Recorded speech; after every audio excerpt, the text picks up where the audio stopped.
Bonjour à tous et à toutes. Aujourd'hui, je vais vous présenter les Adidas Predator 18.1 en cuir sous la forme d'un unboxing. Je vais vous parler un peu des technologies et de tout ce qu'elle embarque.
Ce qui fait la différence entre les Adidas Predator 18.1 normal et les 18.1 en cuir, vous l'aurez déduit, c'est le cuir.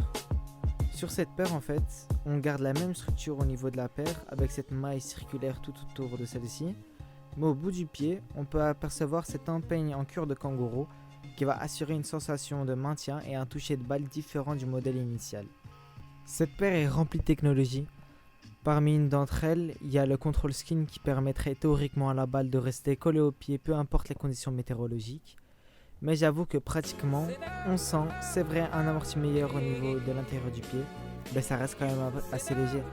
J'irai pas jusqu'à vous dire que la balle reste collée à votre pied, mais l'amorti intérieur est légèrement meilleur que sur notre paire classique grâce à cette technologie. Une des autres particularités de la paire, c'est aussi le col extensible en sock fit qui permettrait aussi théoriquement de mettre et d'enlever les chaussures facilement ainsi qu'un confort léger grâce à sa matière Primeknit. Pratiquement pour l'enfiler c'est quand même compliqué. Personnellement je mets toujours une plombe à l'enfiler parce que l'entrée est trop étroite. Par contre le confort grâce au Primeknit est optimal. Ça je dois l'avouer. On se sent vraiment bien dedans, peut-être limite un peu trop serré au niveau des lacets à cause de cette technologie. Des fois j'ai tendance à pas lasser mes chaussures, mais sinon la paire reste vraiment très confortable grâce à la fois au Primeknit et au cuir de kangourou. Maintenant parlons de sa semelle qui est bonne en tout temps et sur tout type de terrain sec. Je précise bien sec, parce que pour les avoir utilisés sur un terrain boueux, on y glisse rapidement, donc privilégiez-les bien pour les terrains secs. Les crampons hybrides sont parfaits pour nous, gardiens de but. Personnellement, je me suis senti à l'aise sur ma ligne, sur mes appuis. Sur ce point-là, rien à redire.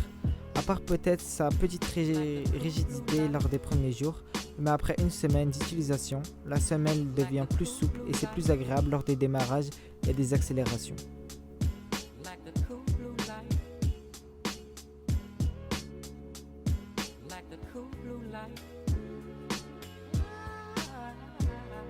Pour finir, je conseillerais cette paire à vous, gardiens de but, ou même défenseurs. Elle a toutes les technologies, même si elle n'est pas des plus récentes. Personnellement, je l'ai trouvée à 108€ sur ProDirect Soccer. Je précise quand même qu'il n'y a aucun partenariat ni placement de produit, mais pour ceux qui voudraient l'acheter, le lien est en description.